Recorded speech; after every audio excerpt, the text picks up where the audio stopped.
ضبحا فالموريات قدحا فالمغيرات صبحा। बिस्मिल्लाहिर्रहमानिर्रहीम। अल्लाह रब्बुल इज़्ज़त ने बाज़ लोगों को ऐसी सलाहियतें दी होती हैं जो उन्हें दूसरों से मुमताज़ कर देती हैं। ये गॉड गिफ्टेड सलाहियतें अल्लाह रब्बुल इज़्ज़त का वो एहसान है जिस पर उस कादिर मुतलक का जितना शुक्र अदा किया जाए वो कम है। अल्लाह रब्बुल इज़्ज़त की दी हुई इन सलाहियतों का सबसे अच्छा इजहार तो अल्लाह रब्बुल इज़्ज़त के दीन के लिए काम करना, रसूल अकरम सल्लल्लाहु अलैहि वसल्लम की इत्बा में इन सलाहियतों को खर्च करना और अपनी इन सलाहियतों को आम लोगों के फ़ायदे के लिए इस्तेमाल करना है। ज़रा सुनिए पेशावर से इस प्यारे भाई को अल्लाह रब्बुल इज़्ज़त ने इसे खूबसूरत आवाज़ की सलाहियत दी थी। इसने इसे बजाय गाने पढ़ने के तिलावत कलाम मुजीद में इस्तेमाल किया और यही इस नेमत का शुक्र अदा करने का सबसे बेहतरीन तरीका था। हम दावे से कह सकते हैं कि आपने इतनी खूबसूरत तिलावत कलाम मुजीद इससे पहले नहीं सुनी होगी। अल्लाह रब्बुल इज़्ज़त हमें भी ऐसी आवाज़ अता फ़रमाए।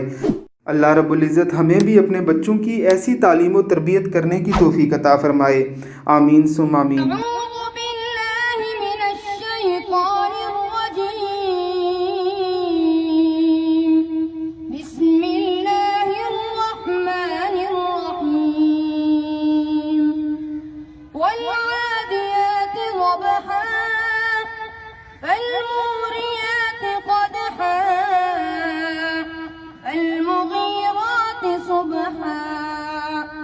فأثرن به نقعا فوسطن به جمعا إن الإنسان لربه لكنود وإنه على ذلك لشهيد وإنه لحب الخير لشديد أفلا يعلم إذا بعصر ما في القبور وحصل ما في الصدور إن ربهم بهم يومئذ لخبير صدق الله